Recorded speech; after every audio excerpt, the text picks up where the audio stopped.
Thomas Carter was born and raised in Harrisburg.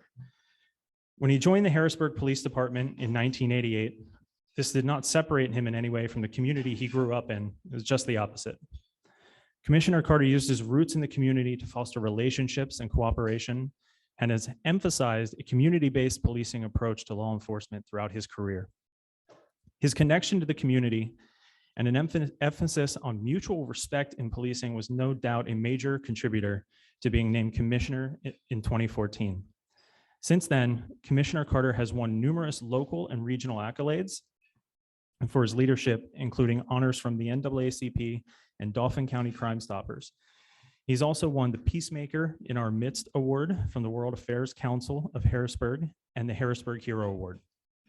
For over 3 decades, he has been a firm and steady hand in our community when needed most.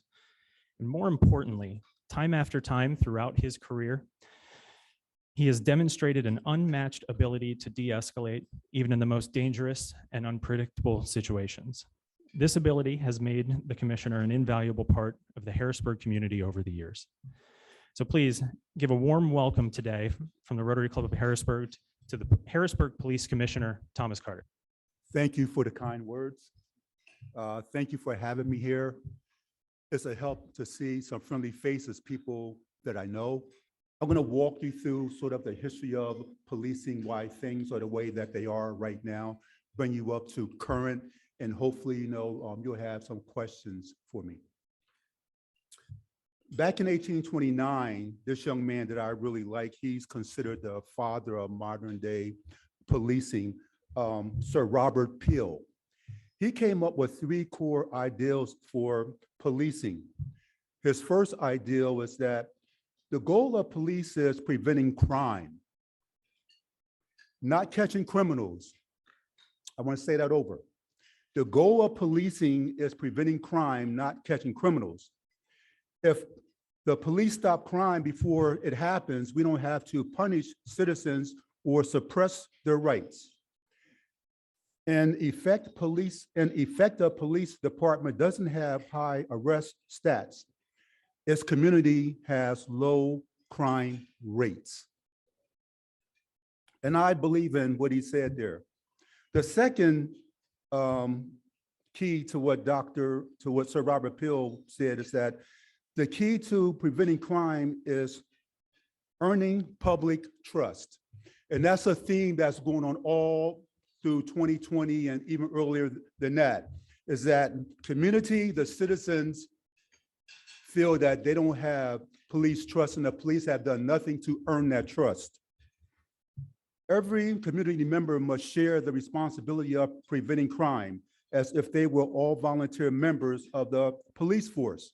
So he's saying that we, the police, have to reach out there to make sure that people feel that they are part of what's going on with policing.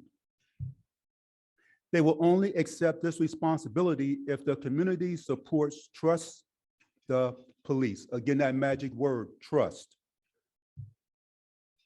The police earn public support by respecting neighborhood principles, hiring officers who represent and understand the neighborhood, and using force only as a last resort.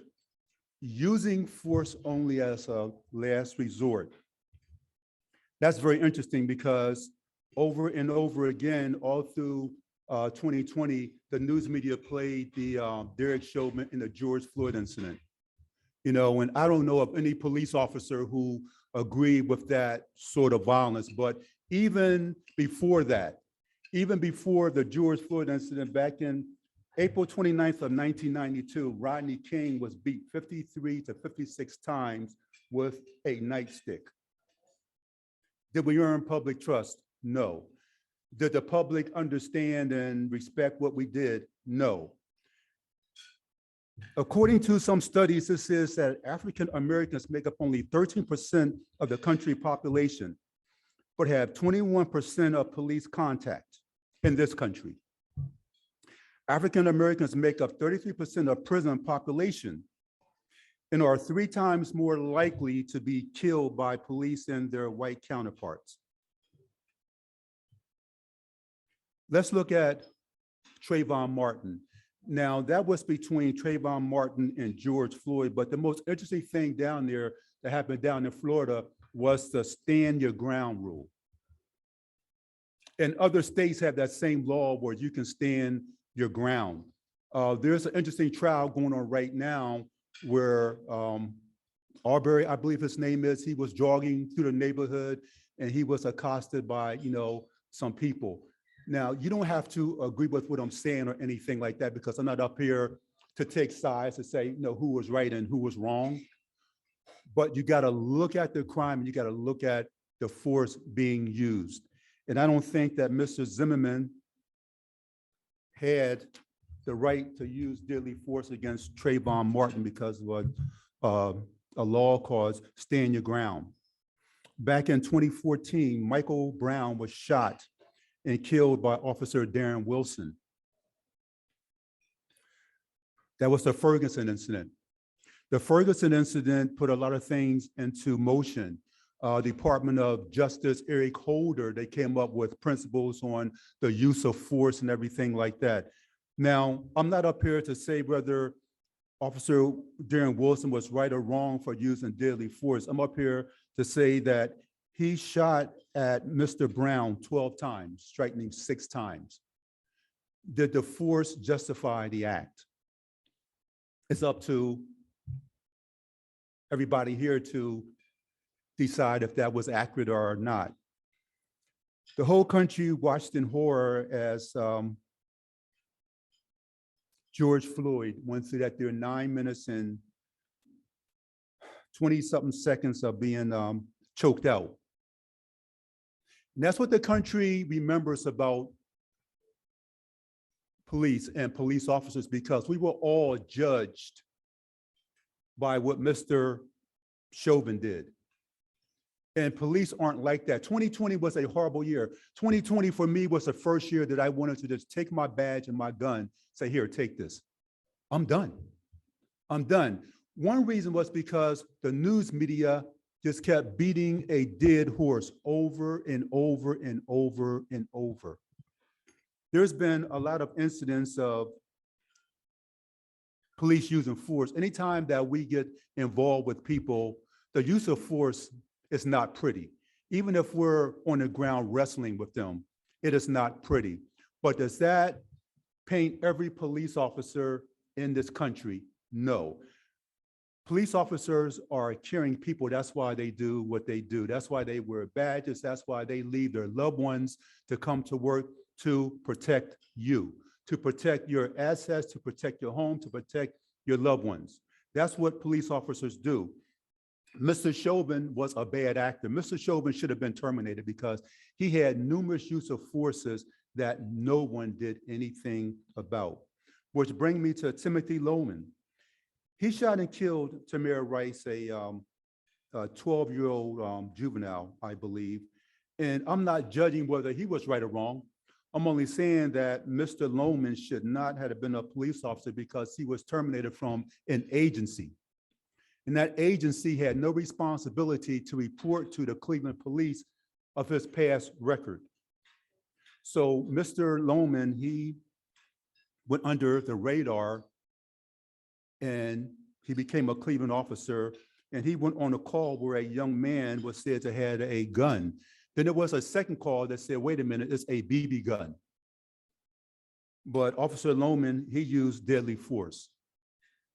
Again, Mr. Lowman wasn't terminated for using deadly force. He was terminated for lying because he did not report the truth to his certification. The actions of certain officers divided the country into 2 groups.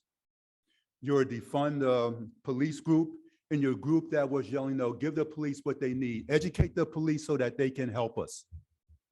I sort of cater to the second group, because policing has changed. It has changed so much that right now we are asked to do way more than what we're trained to do. We're trained to be counselors. I'm not a counselor. I understand misery, I understand suffering, but I'm not a counselor. So give us the tools that we need so that we can be better at our jobs. That's why I cater to the second group. if you look at Seattle, the autonomous zone, I don't know why for the life of me that anybody would give up a whole police precinct to let people just run amok and do what they want to do. But that happened. And then politicians wade into the fray. Any politicians here? Politicians wade into the fray, for public opinion, for public favor. In Seattle, look at Seattle now, yeah, Black lives matter, but every life matters. We just can't run around and say like, Black lives matter. When are Black lives going to matter to people who are taking Black lives? So Seattle, the mayor of Seattle got into the fray and said, well, let's give them this police station. Let's give them so many blocks so that they can do what they want to do. You know what happened? It was more killings and more homicides there than it was if the police were there. You look at Philadelphia, you look at New York, you look at Chicago. Right now, all of the police laws are laxed. You go to Baltimore, if you get robbed on the street, they don't even want to prosecute people that they catch for robbing you on the streets. They say, well, this person had a hard life, they had a rough life. But I'm saying to you that, we have to teach people right and wrong. And for the most part, they know right from wrong. But if you let people run around here and do anything that they want to do, then you'll have stats like this.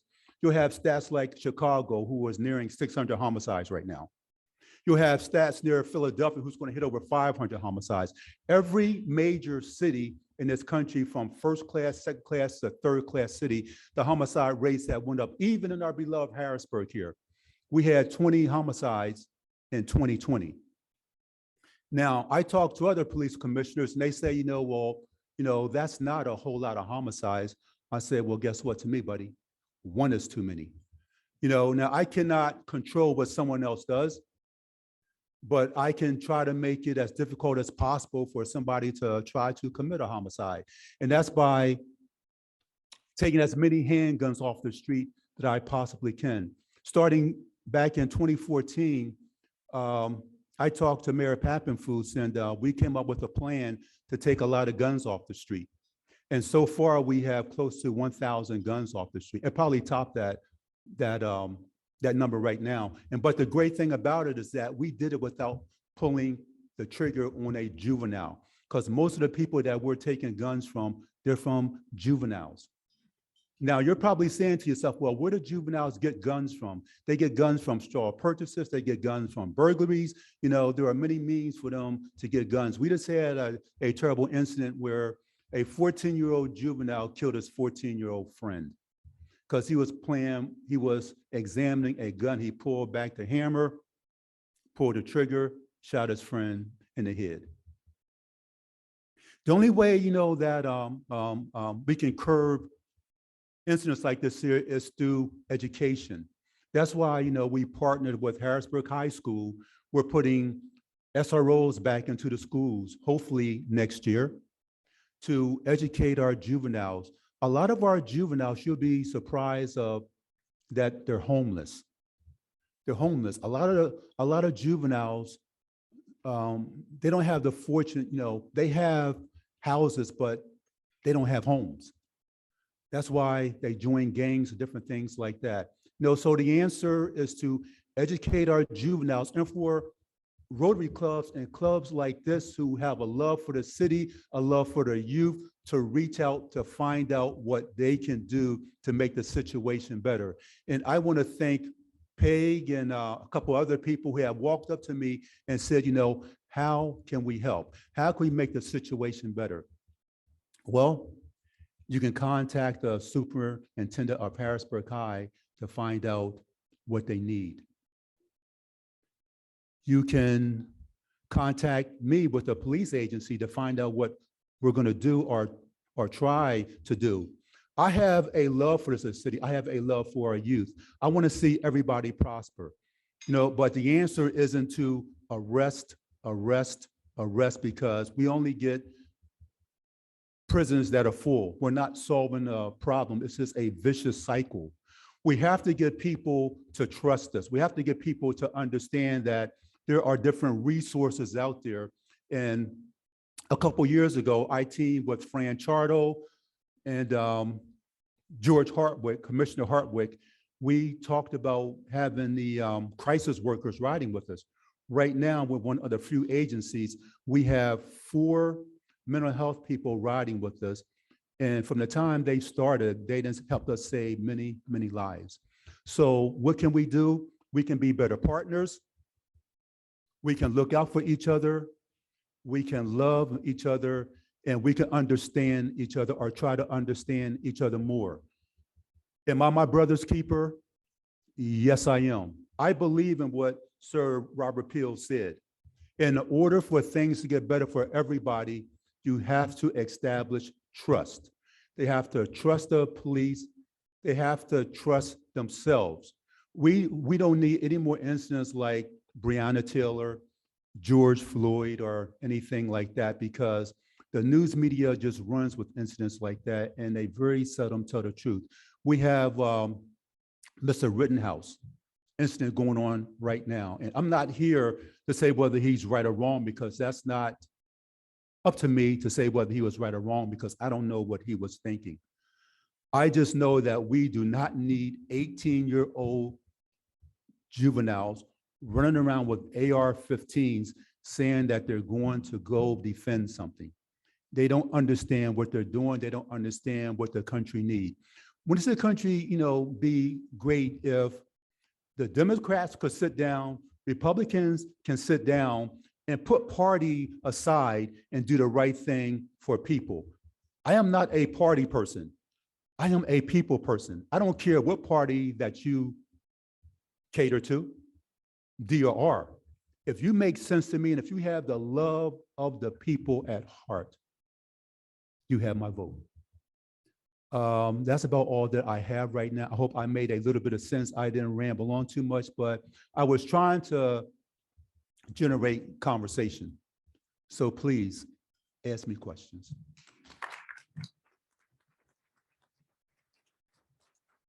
We do have plenty of time for question and answer. Just a reminder, as you're asking a question in person here, wait for Karen to come around with the mic so that everybody on Zoom can hear as well.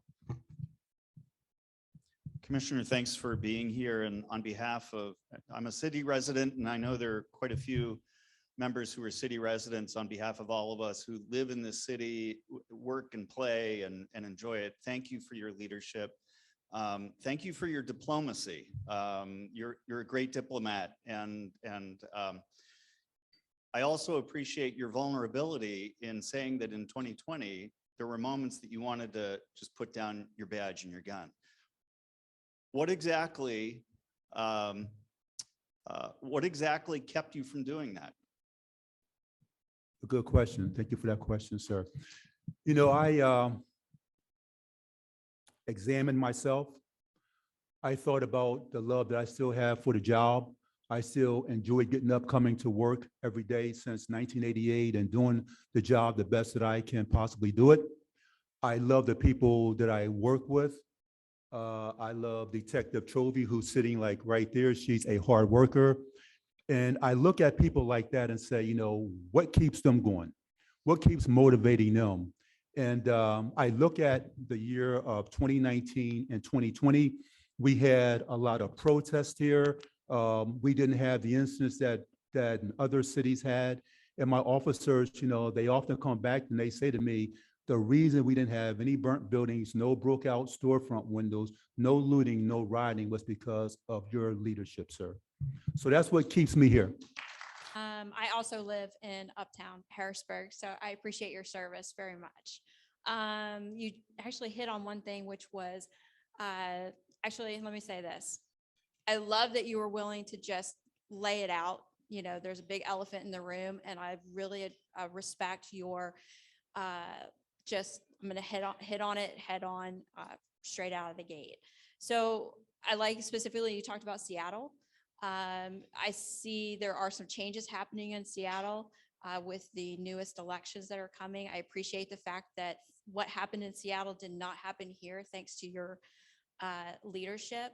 So I'm a numbers person. I'm in financials, so I love my numbers. I love my statistics. And I'm okay with, taking it on one person at a time. Because like you said, what can we do in our community? And sometimes it's just having that one conversation with the one person.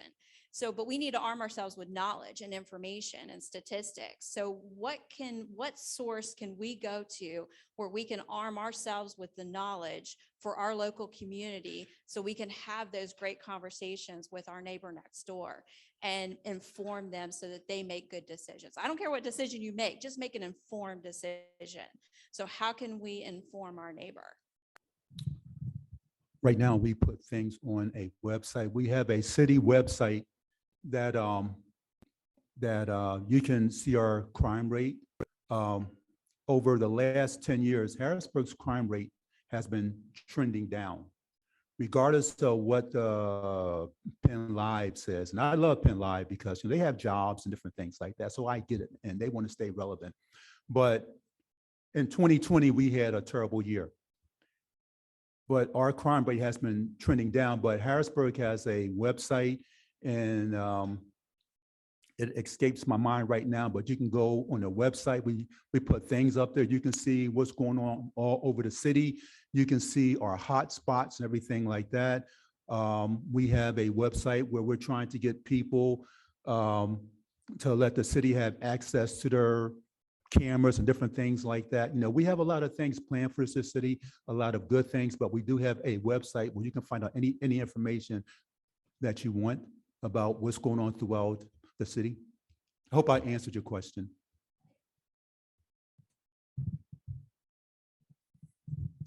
Thank you again for speaking today.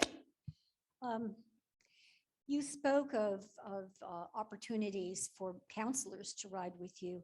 It used to be that there was a citizens group that could ride along with police to get an idea of what you really do, and is that still in existence? And do you work with the youth to get them maybe some of them that have just minor misdemeanors, but several times at the district justice, that maybe they should be asked to ride with you? That might be a possibility of maybe turning them around if they're just on the edge. That's my question. Okay. Yes, ride-along programs, we do have those for adults. As far as our youth, we're trying to start an academy for the youth. We're looking at, instead of incarceration of youth or going to some youth hall, working off or going to different meetings, different groups. I belong to the Juvenile Justice Board with Judge Royce Morrison, President Judge Cherry, DA Fran Chardo, and a host of other people. And we're talking about ways, that we can alleviate the burden of the criminal justice system. Because if you look at the criminal justice system, it takes up a lot of money. And that money can be used to go someplace else so that our youth have a better opportunity. We're trying to partner up with Harrisburg High School, not only Harrisburg High School. So if I say Harrisburg High School, I mean every high school throughout the central Pennsylvania area, because at that age, I'm sure that parents who have teenagers, they would agree with me, they're all the same. Their actions. So anyway, we're trying to partner up with Harrisburg High School to stop the high school to prison pipeline. We're trying to give them different avenues to take. I like pushing trade school because college isn't for everybody. I like military. I love the military because it gives people an opportunity to see something more than Harrisburg and to learn, discipline. Because a lot of our juveniles don't have discipline. They don't understand what discipline is. And they need that discipline in order to become good citizens later on. So I like pushing the military. I hope I answered your question, Peg.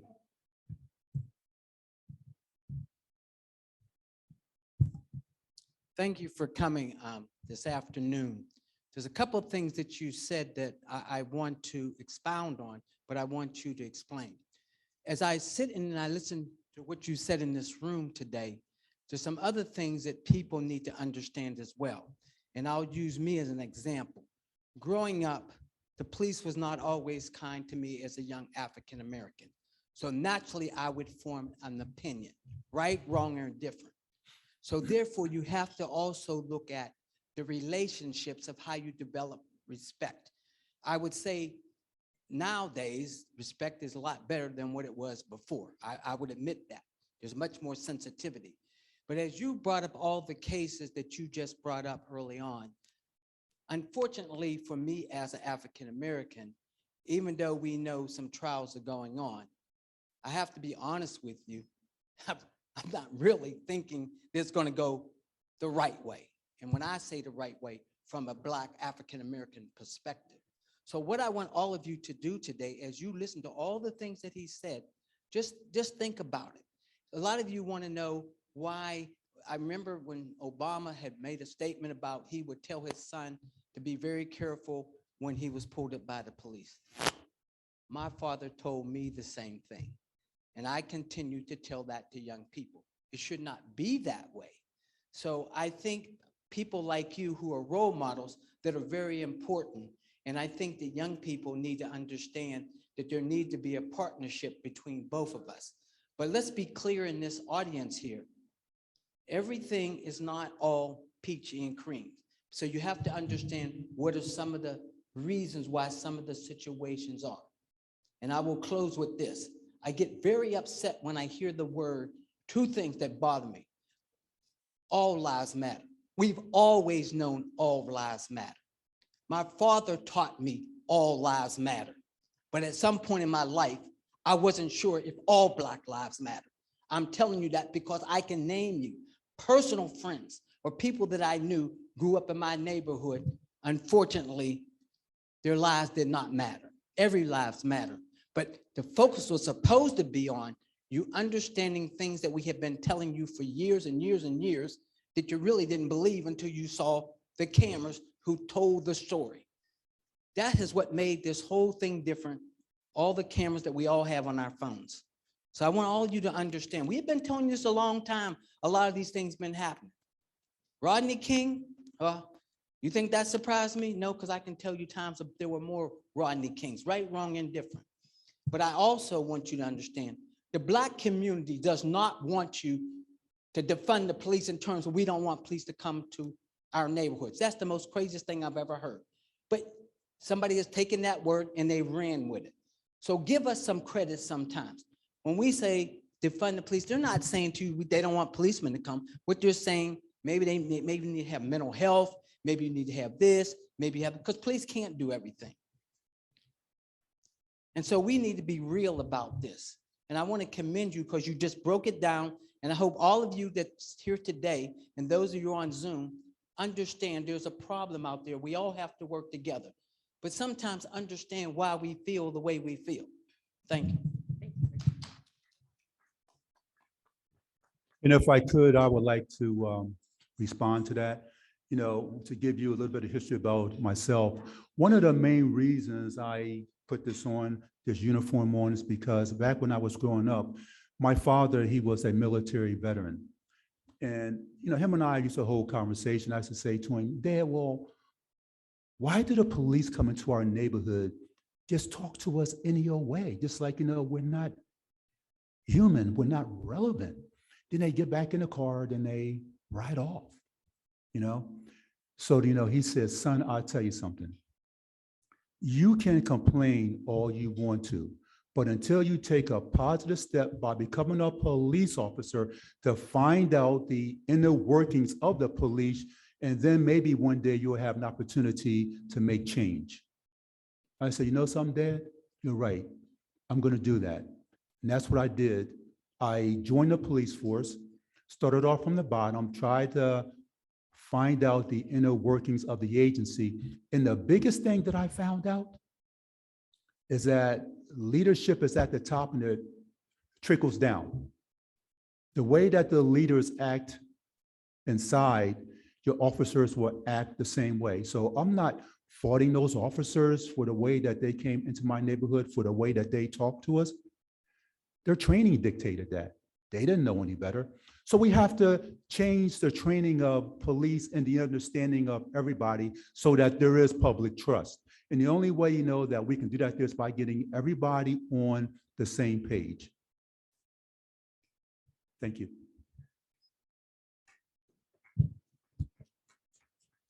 Commissioner, I want to thank you.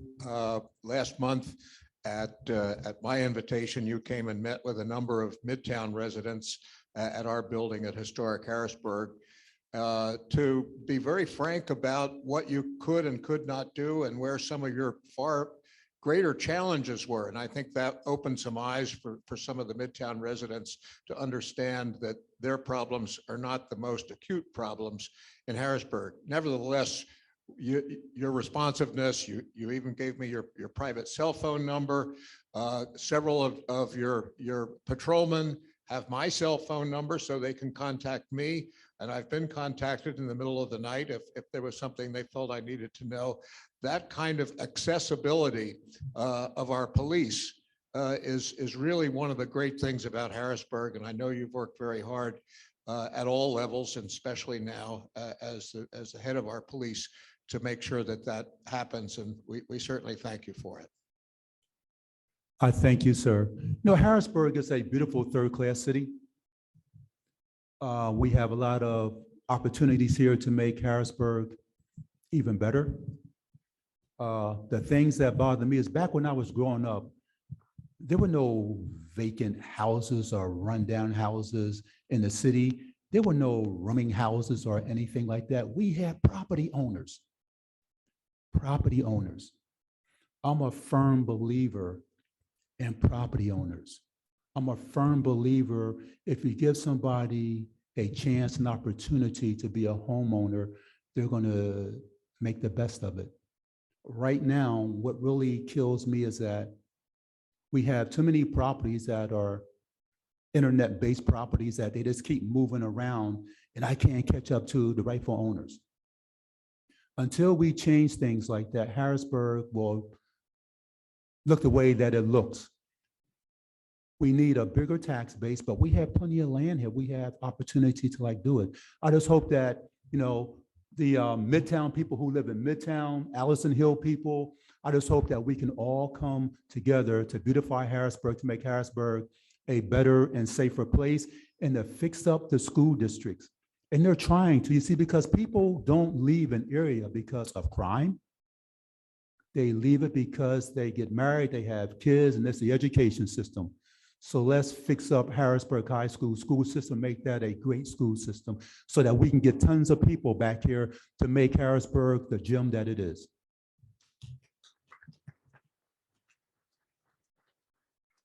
Commissioner, you spoke about you were not trained, you did not feel that you had the training and you were being asked to, your patrolmen were being asked to do jobs that they were not necessarily trained for.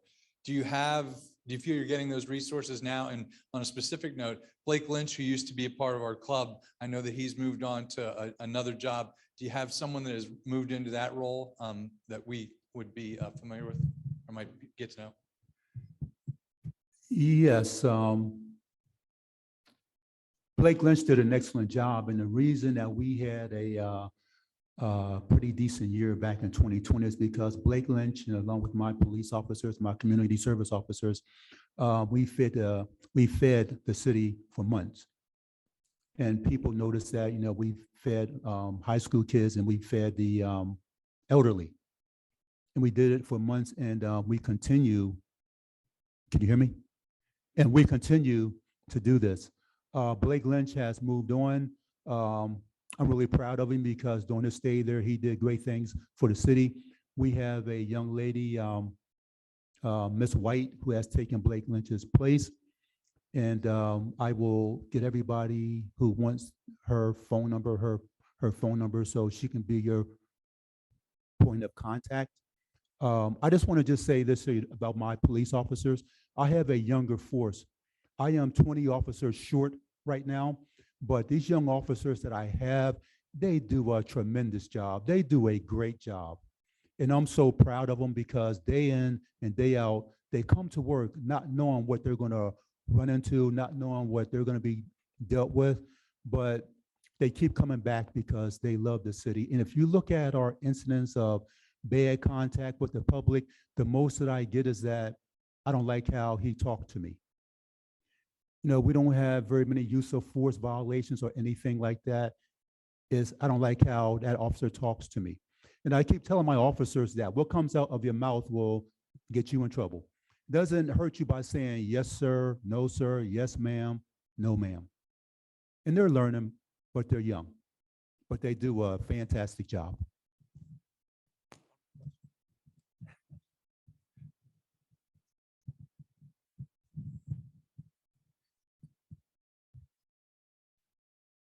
Preface my question with a comment. Some years ago, we had the Secretary of Corrections here. And as he went through, typically he would go into the state penitentiaries and that have the most serious of criminals in Pennsylvania. And he was struck by the age of the inmates. And typically he would go through and he would say, well, why are you here? Why do you do what you did? Why did you live the lifestyle that you did, which is violent and has many, sometimes dire, awful consequences? And time again, he was given the same answer or similar answer and said, I really don't expect to be alive when I'm 30 years old. So in your comments today, that hit me at that memory of that discussion. I've heard him speak numerous times, no longer in this position, but he talked about opportunity. And what you spoke of today is opportunity. So my question is, what can the police in Harrisburg, as a perhaps focal point throughout the nation, do in order to somehow communicate this, that we have a systemic problem with our youth, that many grow up without opportunity. They never feel that they will be married. They never feel they'll have children. They never feel that they will be a homeowner. So all those various things of those other people that really want for good police officers and peace officers, there are people in our society that will never get to that point of having that desire of need for a police officer because they never had or never would have the opportunity that other people have. What can you do, or what are you, it sounds like you are doing it, but what better example can we do in Harrisburg to be a vision for the rest of the nation to try to break this dire dilemma? Wow, that's a good question. I would say, sir, you know, that we have to start in a couple areas. The first area that we have to start in is that we have to understand, you know, that parents nowadays are young. We have young parents that don't know how to be parents. So we have to start with the educational process there to get them to the place where they need to be at. Also, when it comes to parenting, you know, we have to give them opportunities that they never had or never took advantage of when they did have the opportunities, to get them the training that they need. And then when it comes to the youth, we have to find a way to make them feel loved. You see, because we all want to feel loved. If you don't feel loved, then you find other ways of getting that love from other people. And our youth, not only, you know, I want to clear something up. We have a gang problem in central Pennsylvania. It's just not Harrisburg. It's just not Black kids, Hispanic kids. It is also white kids too. To me, a child is a child and they all act the same way. And I can't say the word that I want to use, but they do. God love them because they need guidance. All of them, they need guidance. You see, because, yeah, you can come to Harrisburg and maybe buy weed from our African American youth, but the white kids from Perry County, they're bringing guns down here to exchange for these drugs. I mean, so let's be, you know, totally honest. And so we have to find a way to get to them and to fix things. I know, you know, that one of the things that I want to do is I want to clean up the policing image when it comes to the city of Harrisburg. I want to have an open arm policy. Yeah, we're the police. We still got to do our jobs, but it's like Robert Peel said. So Sir Robert Peel said, I gotta find a way to get the trust back. I gotta find a way to get the trust back in parenting and our youth. I gotta find a way so that when kids walk out of their house, the first thing they don't see is a abandoned structure next door or empty heroin package. That destroys our youth. So we have to come together and look out for each other and understand and realize that no one is any better than the next person. And what goes on in this neighborhood can easily transfer to this neighborhood here. Because when it comes to crime, now crime travels. It's just a vicious cycle. So we have to look into educating more people so that they would do the right thing so that they can talk to their kids to have them do the right thing. I hope I answered your question, sir.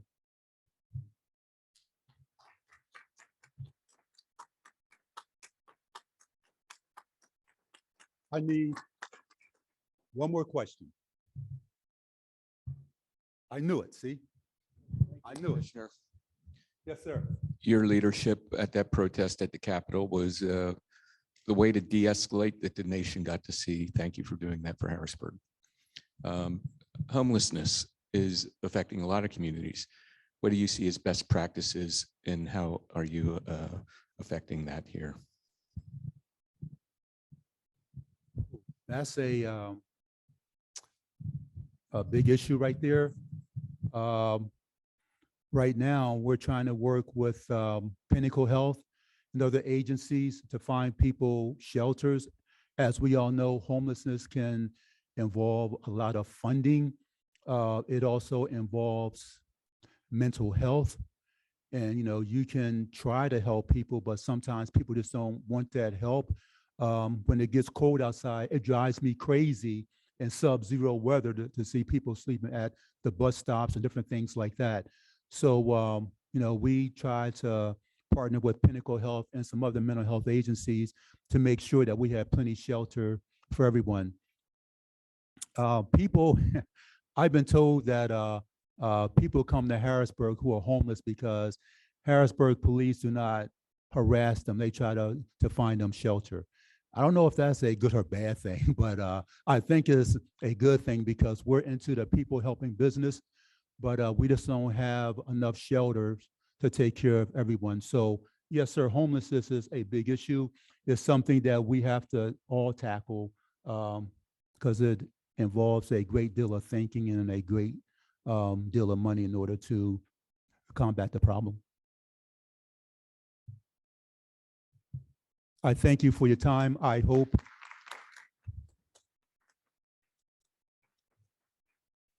that I gave you food for thought.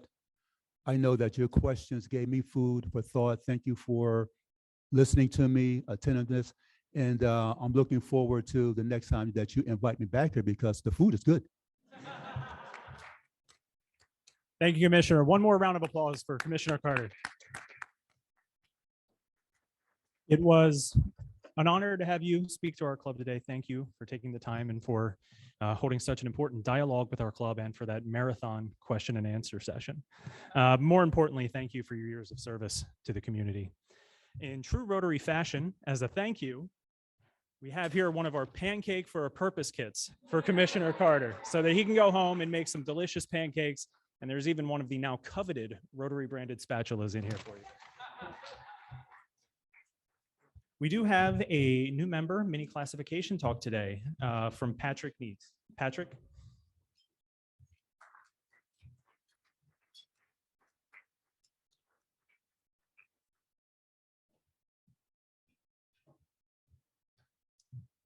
Good afternoon, everyone. My name is Patrick Nese. I joined Rotary approximately 4 months ago. And if you're wondering why it took me so long to do this speech, I was actually hoping if I kind of laid low, this would kind of pass me by, but Adeline was kind enough to remind me of the need to do this classification speech. So here I am today.